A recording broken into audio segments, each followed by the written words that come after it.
Call the meeting back to order. If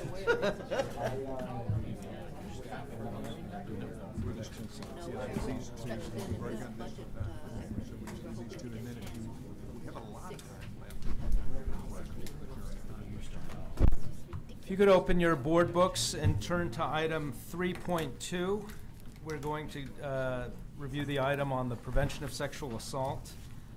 Chancellor Harris. Thank you, President Baum, members of the board. It's a pleasure to introduce Vice Chancellor Nolden and Vice Chancellor. Your microphone's not close. Vince Stewart. Oh, sorry. To cover this item. The board requested an update on this some months back, and since that time we've had some legislative intervention and oversight, and so we're going to give you the update on that as well as the activities going on at the colleges. Denise, I think I'll let you take the lead. Okay.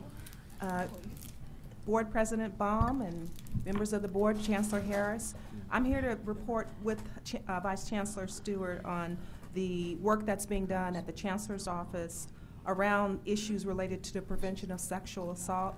I'm going to talk a little bit about the work that we've been engaged in since your last report. I believe it was last September when you were reviewed the survey, the results of the survey that we did in July of 2014. And that survey directed us to identify a task force of folks in the field that would help us to really determine what type of technical assistance folks in the field needed with respect to implementing awareness and education initiatives on campus climate and safety. The task force was convened, it should say, the spring semester of 2015. And we reviewed the survey results and the recent legislative mandates and other materials to develop a set of tasks that we were going to be engaged in order to support the field. So this is the report on the work that we've done with the survey results and the task force recommendations. There were 3 areas that we outlined that would be where we would want to begin our work as a task force. And first, that was to really review the survey results and make sure that we understood what the needs are and were expressed by the field. The climate results first determined that we would endorse a model campus climate survey. We had 67% of the respondents indicate that they regularly conduct campus climate surveys. The campus climate surveys are really important because one of the things that came out of all of the reporting out of people who have been victims of sexual assault and other campus violences is that the environment on the campus many times directs whether or not the student is going to be able to report what happened to them. And so the campus climate survey was something that we felt that we should identify best practices in that with that respect, and also make sure that we publish the results of these climate surveys so that folks would know the kind of work that's being done to improve campus climate, and also making sure that if you don't have one in place, that you have some to choose from. So the recommendation that we came up with basically was that we would ask the colleges out in the field to submit to us models of the surveys that they use, and then we would work with the task force members to select those that are most effective. And then we would put them on a portal. We're going to create a portal where we can identify best practices, including campus climate surveys, so that colleges can then adopt these surveys and then begin the process of conducting these surveys on a regular basis. So in other words, providing resources for colleges to use around campus climate surveys. The other point that I want to make here is that this is an area that, when working with Vice Chancellor Teresa Tena and the folks that are working with institutional effectiveness, to identify how we can better support colleges, those that haven't conducted surveys, to develop their surveys or identify surveys they want to conduct, and then go about putting together a report out to the field on these processes. Number 2 task that we came up with was the sustained and comprehensive prevention programs and strategies that we would compile resources and develop a manual of best practices around campus safety and campus climate. Some of the report results that sort of highlighted this for us was that over 60% of the respondents reported that they provide ongoing sexual assault prevention and awareness programs for students, while 56% reported that they provide ongoing prevention and awareness program for employees. Nearly 2/3 of the respondents said that their institutions provide information to students on how to recognize warning signs of abusive behavior. 45% of respondents stated that they provide primary prevention and awareness programs for incoming students, while 40% reported that they provide primary prevention and awareness programs for new employees. So what we want to do with this particular item is that we want to make sure that colleges and districts, 100% of our colleges and districts, are engaged in sustained and comprehensive preventive programs and strategies. And we want to, again, collect information and look at the different protocols that the colleges use and make sure that we're providing the best practice recommendations out to the field related to campus safety and campus climate. This portal that we're talking about creating really is our opportunity to ensure that colleges that haven't been engaged in this work don't have to reinvent the wheel, that they can actually look at, for instance, colleges in the month of April, there was Sexual Assault Awareness Month, and so many of the colleges sent in materials that they used around sexual assault awareness and the kinds of programs and activities that they've been engaged in. And so we would take that information and we would post that on the portal so the colleges that are just developing their programs can see what their colleagues, the type of work their colleagues are engaged in. And so we think this is the best way and the most expedient way to get information out to people, because a lot of the legislation, of course, is expecting us to enact programs and services in a timely manner. And so rather than having each college reinvent the wheel, we would basically say, here are some materials that you can look at, here are some people you can contact, and so forth. So we're going to be doing that as well with the portal. And then the task force will also continue to advise the Chancellor's Office on best practices and policy options. One of the things that came out of the task force is there were 5 CSSOs that have really been engaged in this work on a very deep level. And they've been working in collaboration with communities, supporting them as far as counties or cities or community-based organizations that provide them with support on their campuses, so that things like the memorandum of understanding that just came out of our Attorney General's office, it says that we need to be collaborating with folks in the community. We need to be collaborating with on campus and both off campus to ensure that victims of sexual assault really understand that we're there to support them, and we have really a network of services to surround them with, so that they don't feel like they're out there and they're all alone. That's one of the reasons why a lot of the legislation came about, because people that were victims didn't feel as if there was a place for them to go on their campuses. And so part of what the memorandum of understanding that the Attorney General's office created and other protocols that some of the campuses have been engaged in, these are support services that we want to ensure that each of our campuses are engaged in, and that they have a resource that they can come to in order to produce these types of programs. And so we're going to continue working as a task force to identify ways that we can reach out to campuses. We're going to work with our colleagues in the Chancellor's office in terms of providing training opportunities. We're also going to ensure that we closely monitor and make sure that the intent of the legislation is carried out on each of our campuses. So the task force will be a resource and also provide guidance to those who are seem to be a little bit slow in enacting some of the legislation. And I know Vince is going to talk a little bit more about that. But there are things such as making sure that we're properly employing people in our campuses that can act as victims advocates, protocols for alerting and engaging local law enforcement, how campuses conduct sexual assault investigations, campus adjudication process, which is a really big one for sexual assault, and disciplinary codes, making sure that our college's discipline officers are familiar with processes that they must be engaged in, in order to report incidents of sexual assault and make sure that the victims' rights are not being violated in the process. I think the other thing that is important that we've been engaged in, many of the folks on the task force have worked closely with the UCs and the CSUs so that we are sharing resources. We're collaborating around attending conferences and sharing those types of resources, sharing materials such as materials that we can use when we're having programs on campus or training opportunities. Additionally, we're working with our colleges to insert materials in our orientation programs. We're making sure that colleges that when students come on campus, they're aware of what our discipline processes are, reporting out if they feel like they've been victims of violence or assault and that sort of thing. And so that's another area that we've been engaged in.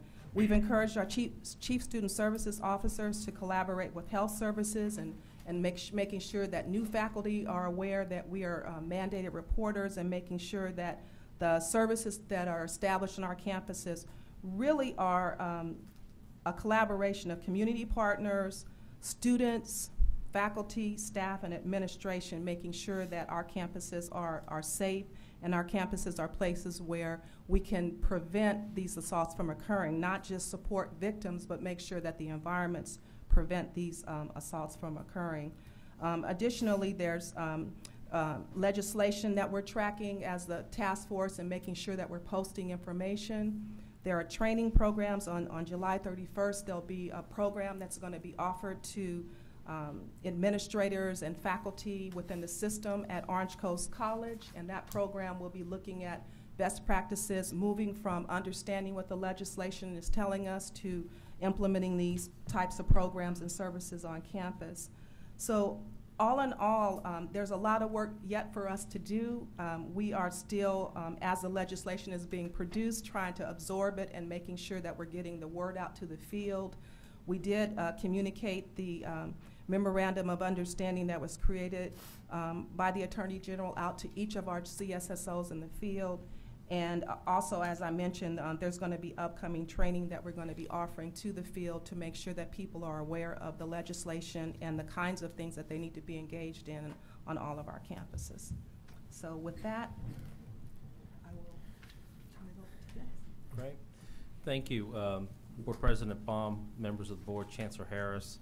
I'd like to review some of the legislative initiatives dealing with the prevention of sexual assault and safety on our campuses.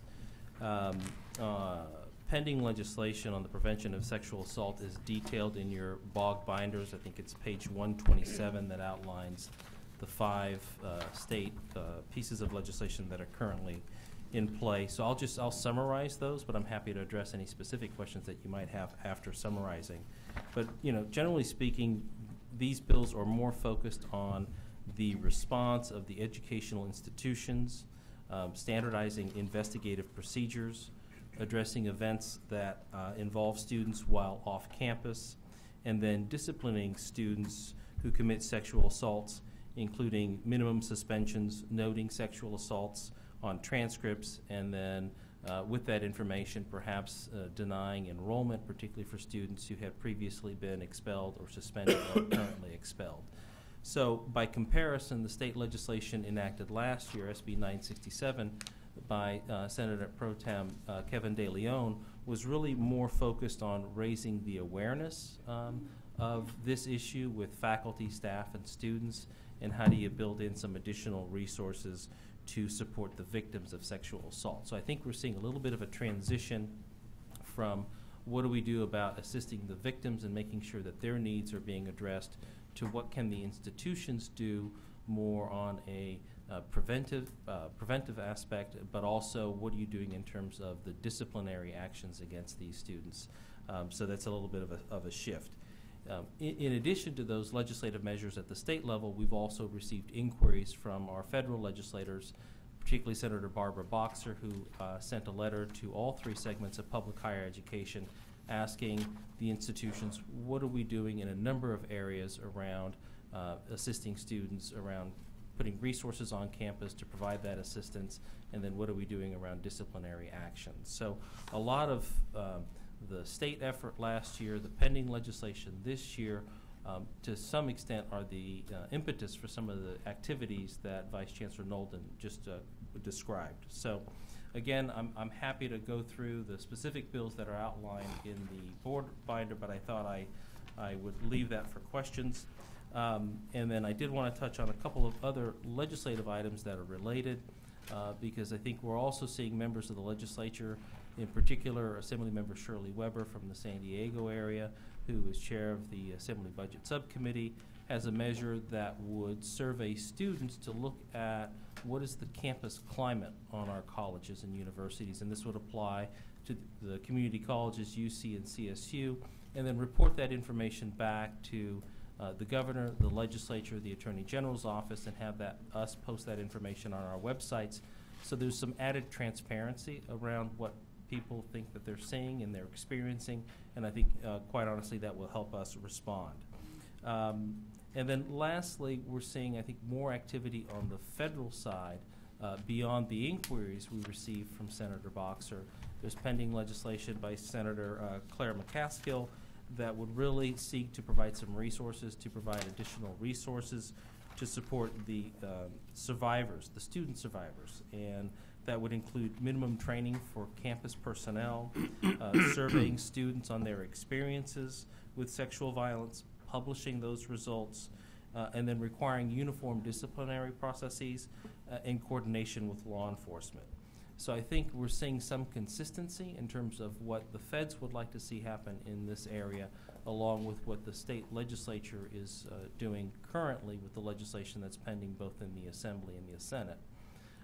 I would offer a comment, maybe a little bit of editorializing, in that I think this is all certainly, I think, very important and things that our institutions ought to be doing to ensuring the safety of our students, faculty, and staff.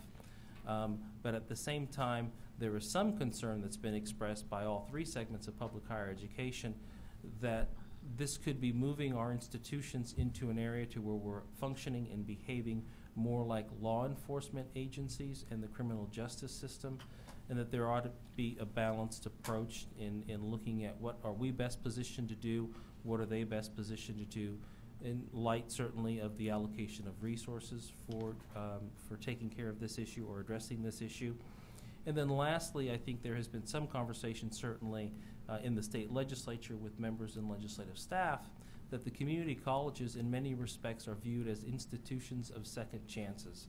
So while I think we want to respond very directly and aggressively when these types of events occur on our campuses and certainly meet the needs of the student survivors, I think we also want to recognize that for those who may have paid their debt to society, that we still want to remain institutions that are available to them to improve their circumstance and their lot in life. So I think it's a little bit of a delicate balance that we're trying to strike, and certainly not wanting to come across as not being sensitive to the issue, but really trying to find a balanced approach. And we've gotten, I think, a very good response from the legislators who have been really primarily involved in this issue. Assemblymember Doss Williams, who represents the Santa Barbara area, the former chair of the Assembly Higher Education Committee, has 3 of the initiatives that are pending. And then Senator Hannah Beth Jackson, who also represents the Santa Barbara area, has been another leader in this area. And I think they're sensitive to that notion of trying to balance the needs here of ensuring a very safe student environment, but also recognizing some of the limitations that our colleges and universities face. So none of the bills that are in process now have been brought to conclusion. They're moving through their houses of origin, so we'll certainly have, I think, more debate and discussion, and I'm sure that they will evolve over time in terms of what ultimately succeeds in getting through the legislature and to the governor's desk. But hopefully this, the items that are pending will complement what we're trying to do, both as a system of community colleges as well as what we're trying to do in collaboration with the UC, CSU, and the private institutions. Thank you very much for that comprehensive report. I think it's so important, as the largest system of higher education in the nation, that we take a close look at this, and I want to open it up for questions or comments. Member Baca? Yeah, I have a couple questions. First of all, on 967, thank you for the overview here. This uniform process would be required to include a 2-year minimum suspension for violations of rape, force, sodomy, and the rest. Why does it read that way? Well, I think, and I hesitate sometimes to speak for the assembly member in the intent of his legislation. As it's been explained to me, I think there's a concern that there is an inconsistency among how colleges and universities are addressing issues of sexual assault, and I think he would like to see sort of a uniform approach across all three segments. Why have it be a 2-year minimum? It seems, In some respects, arbitrary, I guess. Exactly. Yes. In some respects, one might view that as arbitrary. I think that's the level of discipline that he felt was achievable. And I think some were calling for something longer than 2 years. But I think that's where he landed with that particular proposal. I will say that we are working with our UC and CSU counterparts to suggest amendments to all 3 of the Doss-Williams bills to try and come to agreement around the elements of those bills that are more workable and balance both the need to provide a safe environment for students, faculty, and staff, and also ensure that the level of punishment for students who engage in these types of activities. Sure. And I understand the uniformity. It just seems an awkward kind of statement. Let me ask you the second question. Our state attorney general has spoken on this subject recently, and how does that play into the things that we're looking at? Well, the memorandum of understanding really sets the stage for us to begin to collaborate with local law enforcement as well as folks in the community to ensure that we have sort of a system or network in place when these incidents occur on our campuses. And so it's a model that any institution can use and adopt to ensure that there are things in place when sexual assaults occur. And that, for instance, you have 2 discipline strands. You have sort of the law enforcement strand, and then you have the campus discipline strand, and they have different levels of determining whether or not a person is in fact guilty of having committed a sexual assault. And so those are the kinds of things that have to be outlined. But the main thing is to immediately report to local law enforcement that this incident has happened on campus. And that memo came from the Attorney General? The Attorney General, That- right. yeah, So that's- it's a memorandum of understanding. Thank you. Member Ballyman.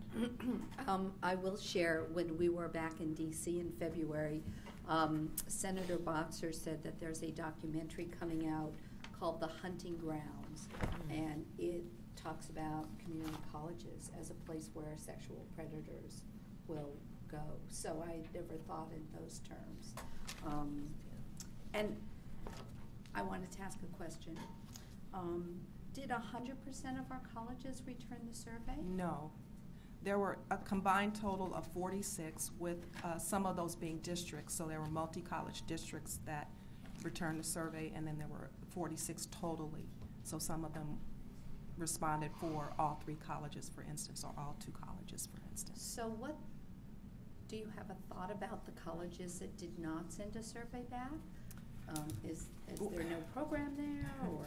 Well, that's the next phase for the task force, to try to identify, we'll probably follow up with another survey, frankly, because I wasn't here when that survey was conducted, and so part of what we want to do is to try to, reach out to those colleges that didn't respond to the first survey, and also follow up with the colleges that responded to the previous survey to see where they are in implementing some of the legislative mandates that we've been given, as well as to find out, how they're coming with the work that they reported on earlier when they did the survey. Okay, thank So yeah, we do plan to follow up. It just takes a lot of coordination Right. to pull the survey together and to reach out. Right, well, I'm sure you did a first one, or it was done, and just to see what the response was, so, thank you. If I could just follow up one item to that question, I think that's relevant. And this really applies to the community colleges more so than the UC and the CSU system, is with 112 colleges and 72 districts, we have a tremendous amount of diversity in terms of the agencies that are responsible for reporting and investigating these types of activities. We have some of our colleges and districts that have their own police force. We have other colleges and districts that are contracting out with their local sheriff's department or police department. So given that diversity of the system, it is, it's going to take, I think, a lot of effort to try and achieve some of the uniformity that some of the members of the legislature are looking for. And certainly it's a bit easier when you're looking at the CSU system or the UC system, which is much more consistent across the board. That's not to say that we shouldn't be moving in that direction, but there are some unique challenges given the way our system addresses these issues and who's tasked with responding and who's tasked with reporting, both at the state level and at the federal level, particularly if you're talking about Clery Act reportings and those sorts of things. And then just a last comment. I have a personal friend who got found guilty for a sexual crime, and then the courts overturned it.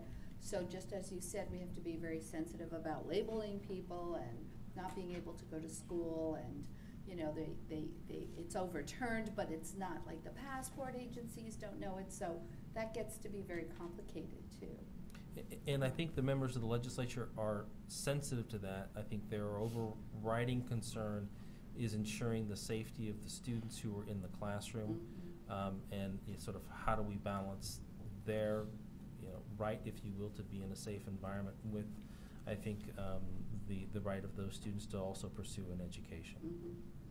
Well, thank you.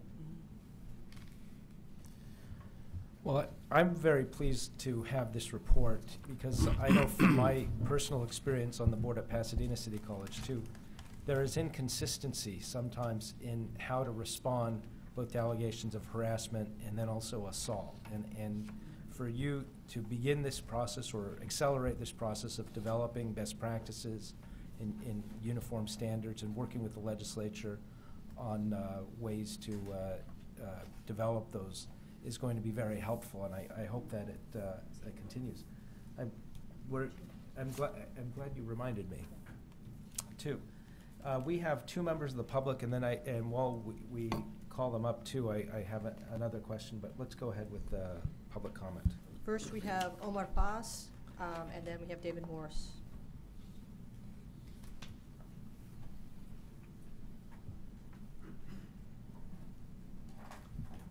Welcome. All right, thank you. Welcome. So my name is Omar Paz. I'm the president of the Student Senate for California Community Colleges, so Chancellor Harris, board. I'd really like to thank you and thank Dr. Nolan for doing all this work on a very timely issue that from the students' end, we've wanted a lot more to be done in terms of providing access to these resources. As of late, I've been in recent communications with the chair of the University of California Student Association and the California State Student Association, working with the organization PAVE, P-A-V-E. It stands for Preventing Assault and Victim Empowerment. They're based out of Chicago, and they're a national organization that's been looking to work more closely with the West Coast and California specifically in community colleges. So they're looking to do outreach with our office and to help provide some resources.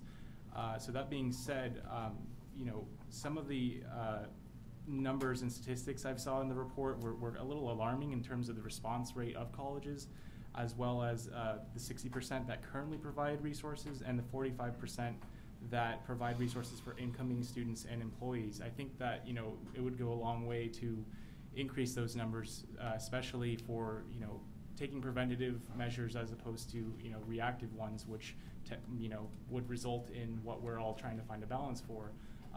Either a victim or survivor falling through the cracks because of the inadequate overlap or communication between law enforcement and then the adjudication process of community colleges, or on the other end, those being prosecuted who might be found harmless or free of any wrongdoing.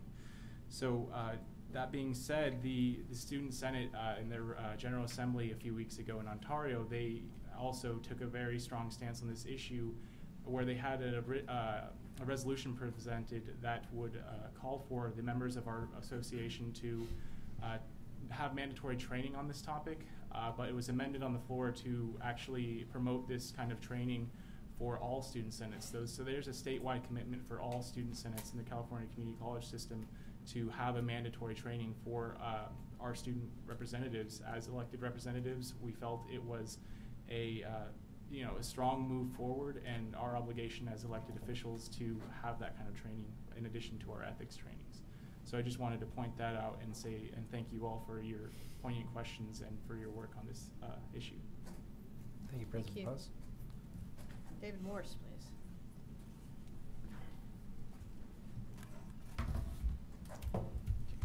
President Baum, Chancellor Harris, and board members. First, I want to express appreciation for Vice Chancellor Stewart's comments just regarding making certain that we are ensuring that these are effective, practices that we are looking for and appropriate. And in hearing Vice Chancellor Nolan's report, just wanted to bring to your attention that in April at our statewide plenary session, the Academic Senate passed Resolution 13.01, titled System-Wide Collaboration on Violence Prevention Programs.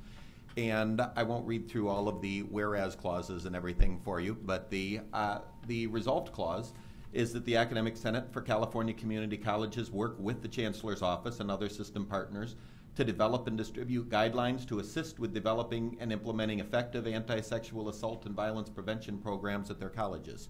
So we're right there with you, and would offer our assistance, our support in working with the task force in whatever way you find appropriate to be able to bring faculty into this conversation and help to move this forward. Thank you. Thank you very much. Well, thank you for the presentation. The one last piece I'd want to leave is also, I was in the meeting with Member Malamud and I believe Member Belinsky with our Senator Boxer, who was, and she's introduced legislation to the effect.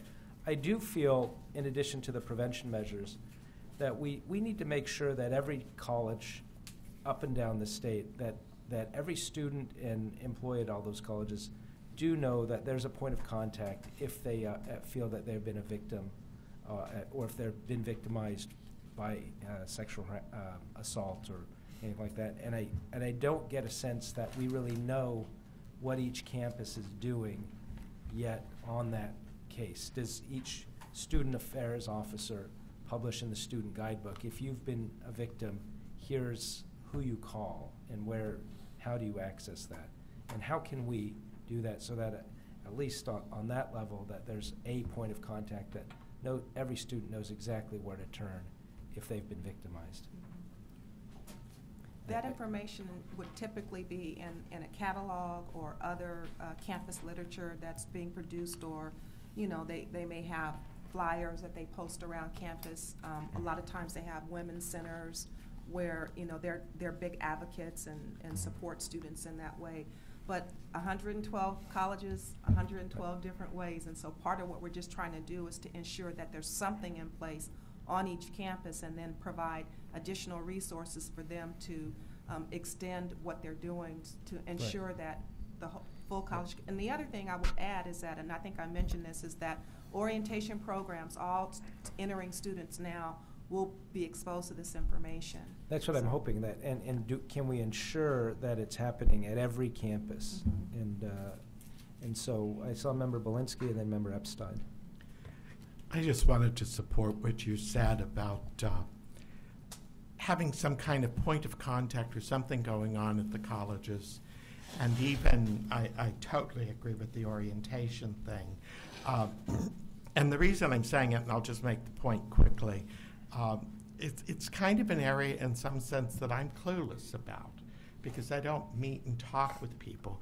And yet recently I read a book by John Krakauer called Missoula, Rape in the Justice System in a College Town. And one of the things by all of the people that he interviewed that just would have never occurred to me is the amount of acquaintance rape that happens. That, two students meet one another, one says, well, why don't we go off and study someplace? And then, then you say, well, gee, we didn't get it done, the library's closed, you want to go to, and one thing leads to another. And the amount of information that he provides of young women having no clue of what to do with the experience and where to go or who to talk to or how to process it. And once I read that, it was like, wow. amazing. And I do think that we have to provide some kind of resource and awareness to students Member about Ep- all of this. Thank you. Member Epstein? I just wanted to, I was wondering if you're consulting with any other outside groups that are experts on this. I happen to be on the National Leadership Council of the Futures Without Violence, which is based in San Francisco, and it's kind of a national or international leader on this subject. And I know they may have some resources and could be helpful. And just want to encourage you to do that. Thanks. Can we get that information? Sure. We'll want to access that. And so can you tell me with confidence that all 112 colleges have somebody, have a practice that lets their students know where to turn if they've been victimized? With complete confidence, I would say that our goal is to make sure that we are reaching out to every single college and finding out what they do have in place. I would say there are probably some that have something in place and they haven't told me about it. We haven't quite gotten to reach out to every single college in the system. But we do communicate information when we receive it. We communicated information about the upcoming training at Orange Coast College. We communicated about the MOU that was produced out of the Attorney General's office. Information about the film. Many of our colleges have shown the Hunting Ground film. And I have to say that, acquaintance rape was really at the core of that. So it's just, different ways in which we can kind of partner with community-based organizations and other organizations. The more that we talk about it, the more we're finding out about resources. And so I think that, in time, we'll probably be a huge repository of information regarding this matter. So. Member Baca? I did spend at one time in my career a considerable amount of time on this, and I suspect that what we have in the system is a vast variety of reporting mechanisms. And some of them may very well work well from the estimation of their own staff there, but this idea of putting a best practice together, something that works even better in terms of engagement, because the reporting lines are not known, just like some other things that we do in a very decentralized way because of the system that we have. Students don't always know how to approach an issue, an issue that they're having, and how to report it. Right. And the colleges themselves work in many different ways on this. Sometimes out of HR, sometimes it's a compliance officer in the student services area, and so it's a range. So I think it's very important that we're working on this, not to try to centralize that, because I think that would be an error, to have too much come certainly to this body and the chancellor's office, and no one's suggesting that. But I do think that there is a need for the colleges, even though I'm fairly certain that each and every one of them is doing something along these lines, that they really get a better understanding of what it is that can be done. And as legislation comes forth, maybe it fits, maybe it doesn't fit well. I mean, that's something that we have to work on, but I think critically important to make sure that we do have some uniformity in terms of the processes based on best practice. Chancellor Harris had a point. Yeah, I think we can answer with a relatively high level of confidence that each college has someone to whom these things are supposed to be reported. What I don't think we can say is that that's well known by students. That's the real tough part, and the part I think we still need a lot of work on. I think it's realistic for you as a board to expect us to come back to you in a reasonable amount of time with a listing of all who of those people are on each and every campus, and with a description provided to us by the campus of how they do disseminate that information. Just the sheer act of you asking for that will ensure that our confidence level goes up even higher. Vice Chancellor Stewart. Just wanted to add one point. So Senate Bill 665, which is in your packet, it's on page 128. At the time that we produced the packet, it was of a different version of this bill, but Senator Marty Block has since amended the bill. And I think it's moving along the lines of what you're talking about, which is to create really a 24/7 victim support service at each campus of the community college, the UC, the CSU, that would have a central point of contact It would create a Title IX office in the Attorney General's office that isn't currently in place, that then establishes consistency in terms of investigative policies, and then would require colleges to report on the outcomes of those investigations and then make that information available to students, faculty, and staff. So I think people are thinking along the lines now of what you've just been talking about, and I think what we want to do certainly is engage in that conversation so we can let them know sort of what's the capacity on the ground that we have now, where can there be some improvements made. One of the challenges, unfortunately, with all of the legislation that certainly has come down at the state level and to a lesser extent at the federal level is it hasn't come with additional resources. So I think the campuses are really struggling to figure out how do we meet these expectations, and certainly in the current budget climate that may change, but that was certainly something that was an issue 1, 2, or 3 years ago. Well, thank you very much for the report, and look forward to having the follow-up that Chancellor Harris mentioned. Thank you very much. We'll go back now, if you could stay put, Vice Chancellor Stewart, and fill us in on the rest of the legislative agenda. Great, thank you. So Board President Baum, members of the board, Chancellor Harris, this is the state and federal legislative update. I think I would like to start with the state legislative update, and I think in terms of where we are, this has been a very busy time of the year for us. This Friday is actually the last day for policy committees to meet prior to June 6th. May 29th will be the last day for fiscal committees to hear and report bills still in their house of origin to the floor of the respective houses, and is also the last day for fiscal committees to meet prior to June 6th. And then June 5th will be the deadline to pass bills out of their house of origin. So from about late April through May and into early June is really the push to ensure that as many of the bills that folks would like to see stay on a one-year path, if you will, and get into the second house. That work has really been in earnest right now. Again, in your packets, there's a full state legislative update in terms of all of the priority bills that we're tracking. What I thought I would do is really summarize the board's sponsored legislation around dual enrollment.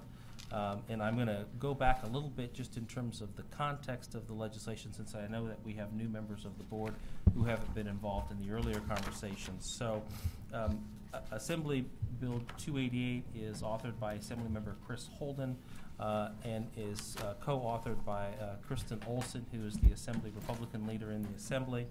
And this is really an effort to provide additional opportunities to provide dual enrollment to students who might not traditionally avail themselves of dual enrollment. And in this context, dual enrollment refers to high school students who are also enrolled in community college courses. We have several models of dual enrollment, from students who are taking a single course for college credit to models where we have what's called an early college high school or a middle college high school, where students attending those institutions earn both a high school diploma and an associate's degree within 4 years. So this legislation is an effort to try and advance that model where people think it will work.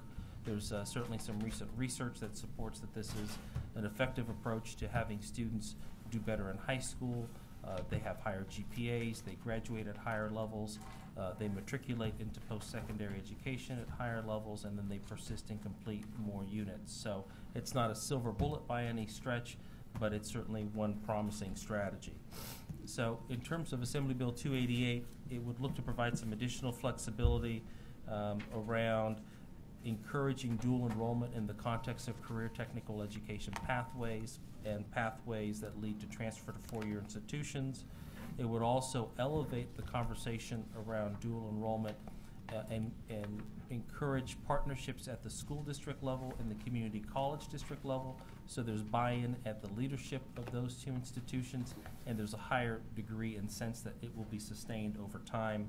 And in addition, we've put in some additional data reporting requirements on student outcomes and achievement, an evaluation of the program, so we can certainly build the body of evidence that suggests that this is an effective effort in certain circumstances, and again, not a silver bullet, but one that's certainly promising.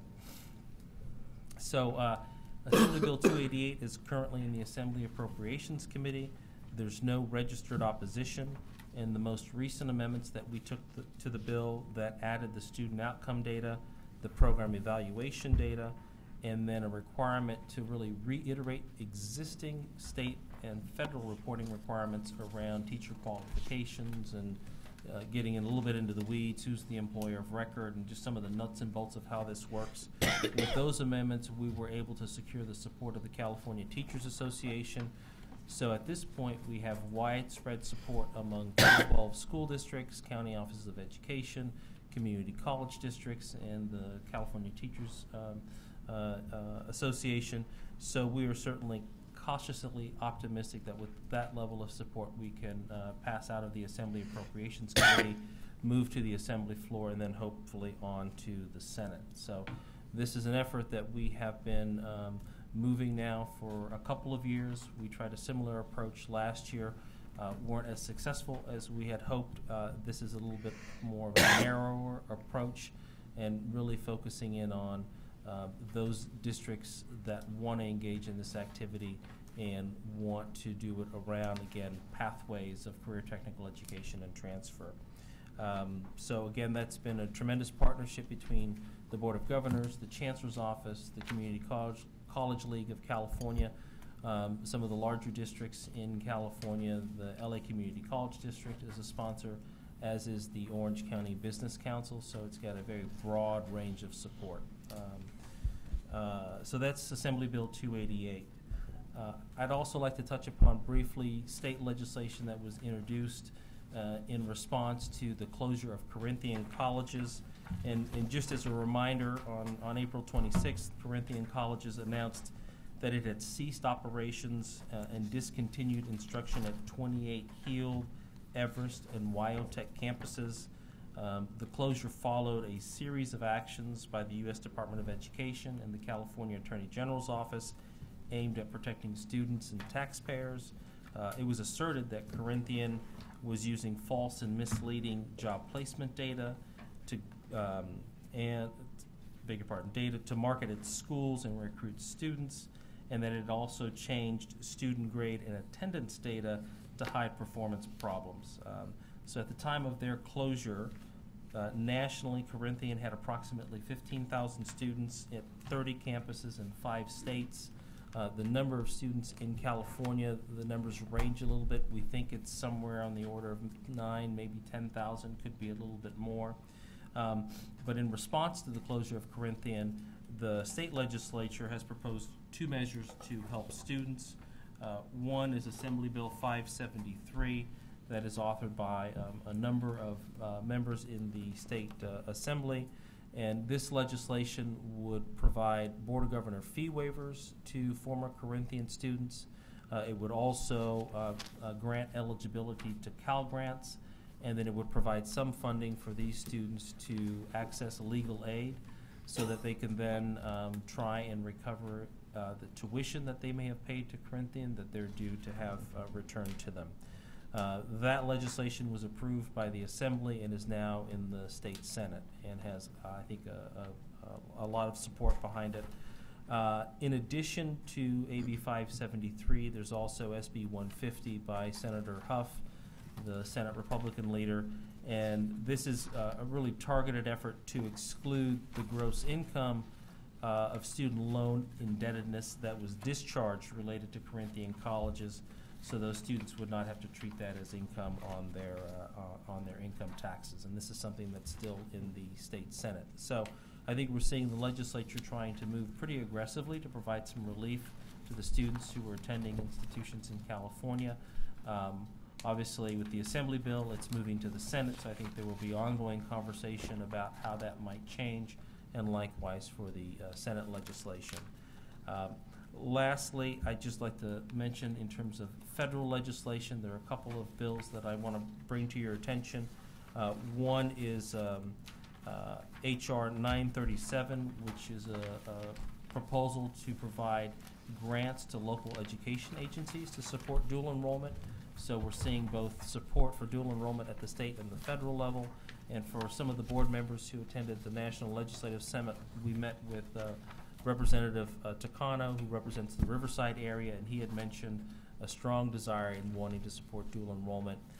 In addition, Mr. Takano, along with other members of the House of Representatives, Susan Davis in California and Steve Cohen from Tennessee, they've introduced the Protections and Regulations for our Students Success Act, which is a measure to try and provide some of the similar state protections, if you will, that is moving through the Assembly and the Senate at the federal level. So those were ones that I just wanted to bring to your attention.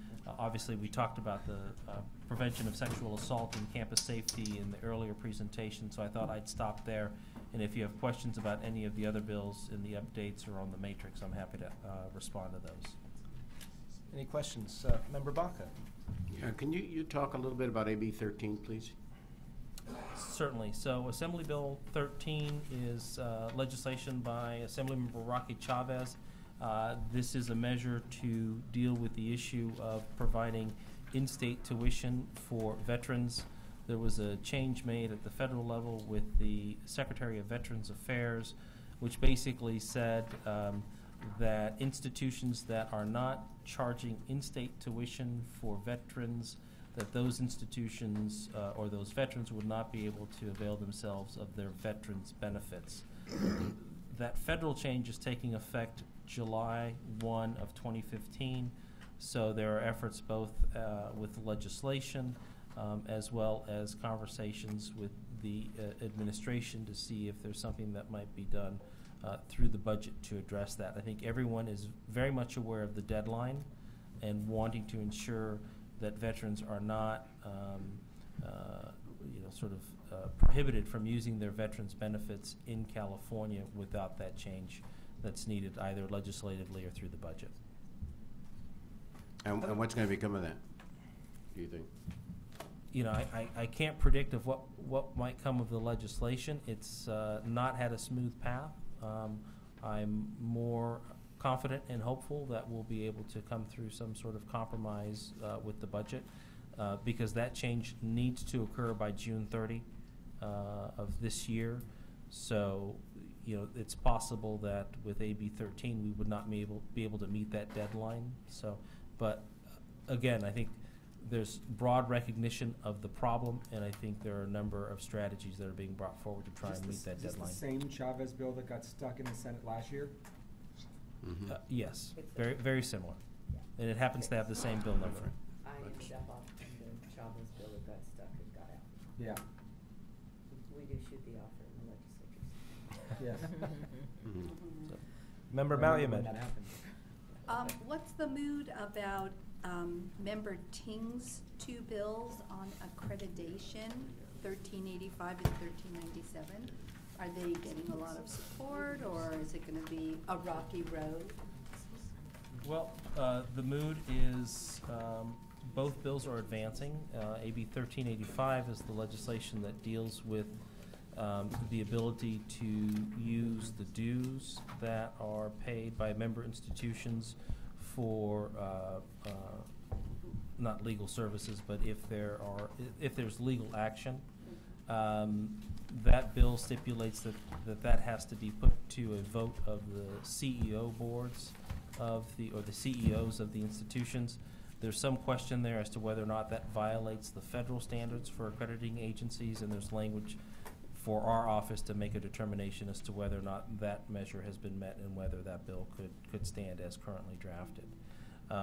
The other legislation, AB 1397 by Assemblymember Ting, is, I think, a bill that's likely to go under additional changes. I think we've expressed some concern. I think ultimately there's still an interest on the part of the state legislature to have some engagement and involvement in terms of the accreditation process and sort of what occurred with City College and others. I think, you know, we have some sensitivity as to whether, you know, it's a net gain to have the legislative engagement in those issues, given what occurred last year. I think ultimately we want to ensure that what's happening is creating an environment where colleges are able to move through the accreditation process, and we're all meeting the same standards, and that's balanced and fair. And I think right now that's certainly something subject to debate. Whether or not legislation will get us to where I think people would like us to be is a question that's open. Thank you. Any further questions or discussion? Okay, thank you, Vice Chancellor. Thank you. So we are going to recess until tomorrow at 9 a.m. where we will take on, we're moving the task force on workforce report to tomorrow's agenda. We'll also take up the classified employee of the year, an update on the budget, May budget revision, and an update on online professional development clearinghouse and board member reports. With that, we are recessed until 9 a.m. tomorrow. Bryce, are they going to